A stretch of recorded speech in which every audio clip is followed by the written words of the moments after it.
Is that the same people? Rich banker men from Germany flying under the banner of the Red Shield. They finance both sides of the war. We must hurry! That's him, the Red Shield courier! Shoot him! No! I'm not shooting anyone. Damn it, High! What? He beat everyone back with the news of the war and told England that Napoleon won. The Red Shield bankers in London pretended that England was doomed and started selling their English stocks. The English went into a selling frenzy to get rid of worthless English money. But the English won, right?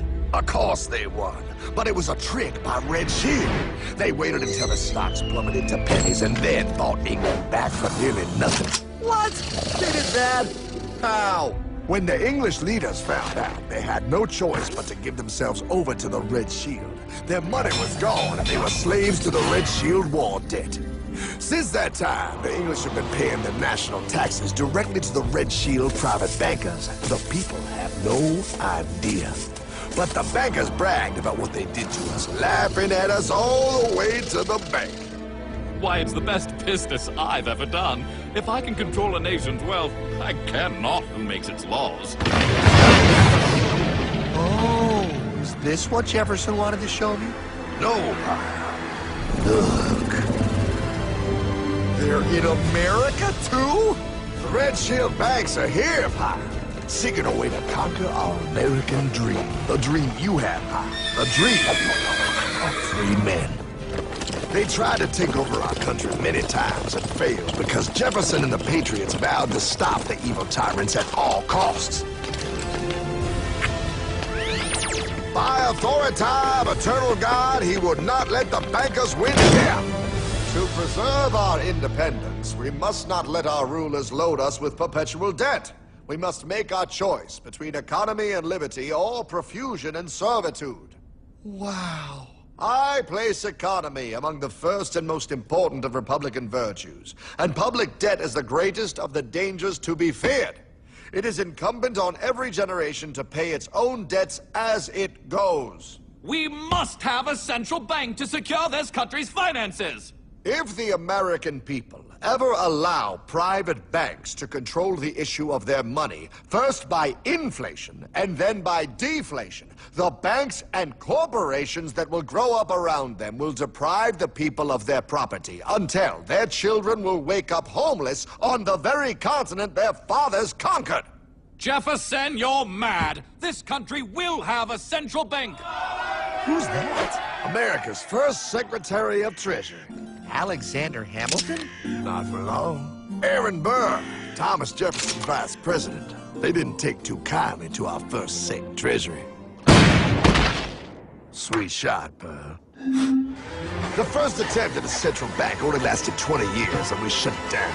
But the bankers tried again against Old Hickory President Andrew Jackson. You are a den of vipers and thieves. I intend to rout you out, and by the eternal God, I will rout you out. After surviving an assassination attempt, Jackson finally defeated the bank in 1836. When asked what was the greatest accomplishment in his life, Old Hickory replied, I killed the bank. And those were his last words. I killed the bank. And with real money backed with real gold, our country experienced the greatest boom in any nation's history. Oh, it was beautiful, pal. But the bankers, greedy for more power and wealth, were concocting their most ambitious plan yet to once and for all take control of the finances of the United States. In 1910, a secret meeting was held at the J.P. Morgan estate on Jekyll Island off the coast of Georgia. This meeting was so secretive, so concealed from government and public knowledge that the 10 attendees used code names. I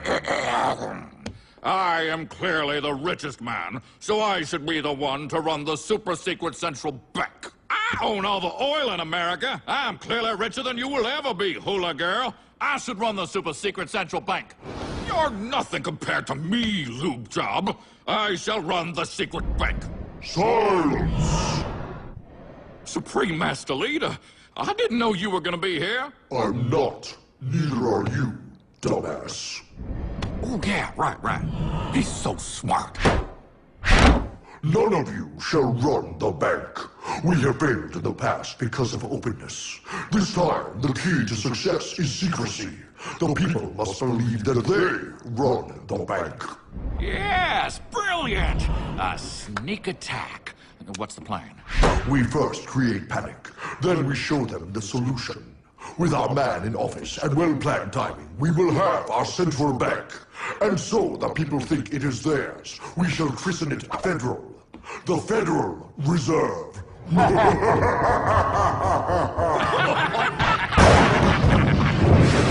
They struck on December 23rd, 1913. When most of our Congress were at home eating fruitcake, these bastards, I mean bankers, presented their treasonous act to their newly elected accomplice, Woodrow Wilson, who had fortuitously already agreed to sign it before he was even elected. Wait, the IRS? I thought we always had the IRS. No, pal. They did this to us too. The Fed now has the exclusive power to print America's money. They loan this money to our banks and our government at interest, putting immediate debt on our own money, printing more and more, so each dollar they print becomes worth less than the one before.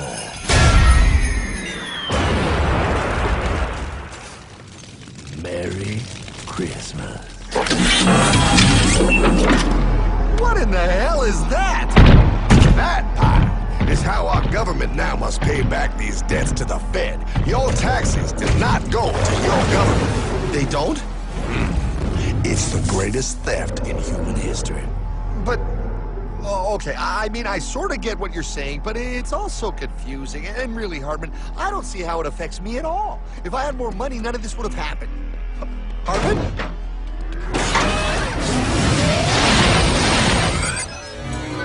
1955? Wow, what are we doing here? Oh, a little bit of shopping. Here, hold this. Gallon of gas, 23 cents. Postage stamp, 3 cents. Ounce of gold, $35. Hot baby, priceless. Best be getting back. Hey, Hartman! I need my car, man! Oh, was that Michael J? Yeah, he'll be fine. Now, pal, would you agree that you have the same exact things you had in 1955? Yeah, 1 stamp, 1 gallon of gas, 1 ounce of gold, and 1 home. Wow, we just made a lot of money. Right. Hey! Gotta pay your taxes. Bet it's nice to have made all that money. Wait, that isn't fair. Now I actually have less money. I can't even go buy the things I just sold. The IRS and the Fed's inflation work together, pal. They aren't just taxing gain, they are taxing their inflation. You are no richer than you were in 1955. Now, does that sound fair or American to you? Yeah, but I mean, who doesn't hate taxes? I hate the IRS anyway. Pal, the higher they make the inflation, the more your money they take. It's thievery. You're not paying taxes on any more. You are paying taxes on the same, and now you have less. They take our property away right in front of our eyes, just like Thomas Jefferson said they would. What's that? Oh, they found us! Quick, my sword! What sword? We don't need your banking machine! I'll condemn you to die, damn it! Die! Pile! The Yankee bogey on my 9! Take him at his knees!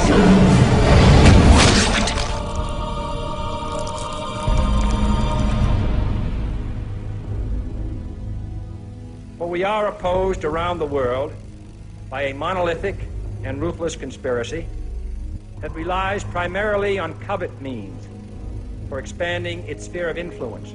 What's happening? Where am I? I believe perhaps you understand now, pal, but you are afraid. JFK. Hartman, what does this have to do with my house and my dog? Oh, okay, that's enough. I want to go home now.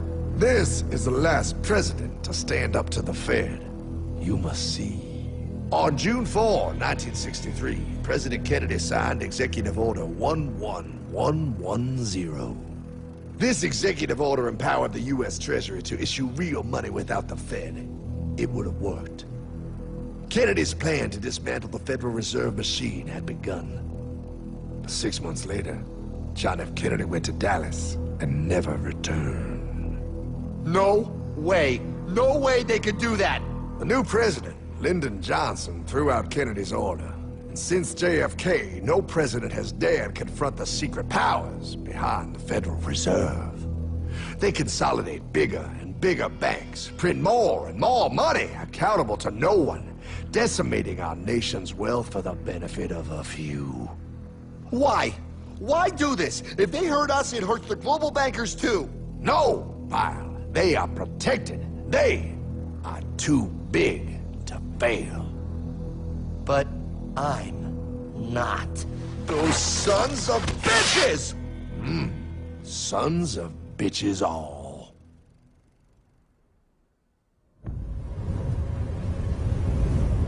The day was cold. The wind sharp and strong. But we were determined. The bankers and their parasites had us vastly outnumbered, but their hubris made them weak. Not like us. Not like this band of immortals we have assembled. We have come to take back our... Hardman? Is that... My dog. Oh, Then the inevitable. The Money Kings could ignore us no longer. They sent an emissary, a cog in their machine of greed to bring about our submission. Hank Paulson. Hardman, this is blasphemy. We own the corners of the earth. It is futile to challenge us. Oh, I've seen that look before. That of a predator taking in the scent of its prey. Bold, fearless, the look of a free man.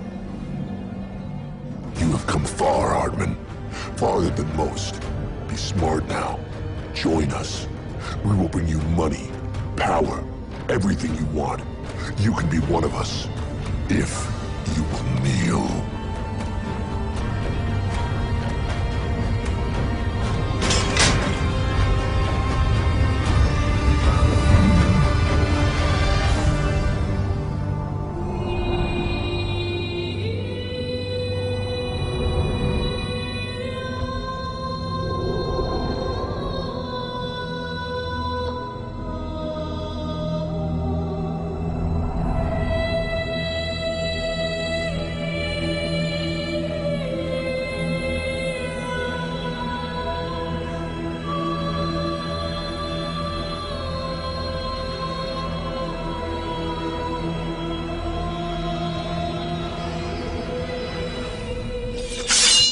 Madman.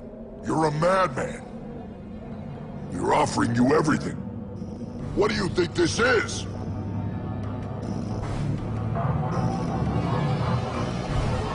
This is America!